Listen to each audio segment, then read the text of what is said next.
प्रकार के होते हैं, है ना, और क्या है। तो सबसे पहले हम आज लेते हैं एक नंबर इवन नंबर, ठीक है ना। हम इवन नंबर्स के बारे में सीखेंगे। इवन नंबर्स यानी what are even numbers. Even numbers क्या होते हैं, देखिए इवन नंबर्स होते हैं हमारे the numbers which can be divided by 2 completely, divided by 2 completely, यानी वे संख्याएं या वे नंबर्स जो 2 से कंप्लीटली डिवाइड होते हैं, जो संख्याएं 2 से कंप्लीटली डिवाइड हो जाते हैं उनको हम क्या कह देते हैं, इवन नंबर्स, है ना। जैसे एग्जांपल हमारा दिया है 2, 4, 6, 8 and dot dot dot it is. इस तरीके से और भी नंबर्स यानी वे संख्याएं जिसमें आपका 2 का भाग चला जाता है। अब जैसे इसके बाद और भी आ जाता है, हम नंबर हमने ले लिए हैं मान लीजिए 10, तो 10 हमारा क्या इवन नंबर हो सकता है ना, क्यों, क्योंकि देखिए 10 जो है हमारा 2 से कंप्लीटली डिवाइड, क्योंकि 2 से 10 को डिवाइड करेंगे तो डिवाइड करने पर कोई भी रिमाइंडर नहीं बचता है ना। तो ये हमारा क्या हो गया, इवन नंबर्स, ठीक है, आया समझ में आपके। इसी तरीके से देखिए हम दूसरा नंबर ले लेते हैं अब अपना ऑड नंबर्स, ठीक है ना। ऑड नंबर्स क्या होते हैं, ऑड नंबर्स यानी विषम संख्याएं।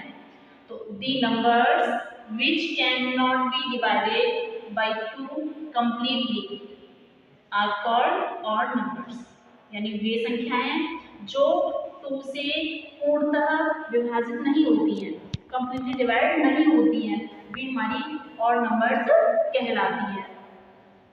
जैसे 1, 3, 5, 7, 9 and 11 and dot dot dot इसी इस तरीके से और भी नंबर्स हो जाते हैं, यानी डिवाइड तो होते हैं, 2 से डिवाइड तो होते हैं, ये कंप्लीटली डिवाइड नहीं होती है, क्योंकि जिनको डिवाइड करने पर क्या होता है हमारा कुछ ना कुछ रिमाइंडर अवश्य बचता है ना। वो नंबर हमारे क्या कहलाते हैं, ऑड नंबर्स, ठीक है ना। देखिए अब ये डेफिनेशन आपको लर्न करके आनी है सबको, ठीक है। और अब इसके साथ ही मैंने आपको होमवर्क दे दिया है, जैसे sort out the even and odd numbers separately, यानी आपको इवन नंबर्स और ऑड नंबर्स सबको अलग अलग छांट के लानी है।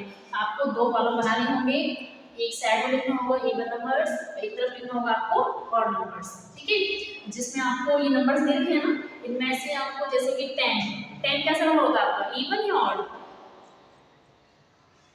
इवन होता है ना, तो इसको आप इवन वाले कॉलम में लिखेंगे। और ये 9 आपका कैसा होता है, बोलो, ऑड, तो ऑड यानी आप इसको ऑड नंबर वाले कॉलम में नोट करेंगे, ठीक है। तो इस तरीके से और भी नंबर्स आपके बनाए जो लिखे गए हैं, इनको सभी को आपको क्या करना है, सॉर्ट आउट करके अलग अलग लाना है, ठीक है। दिख रहा है।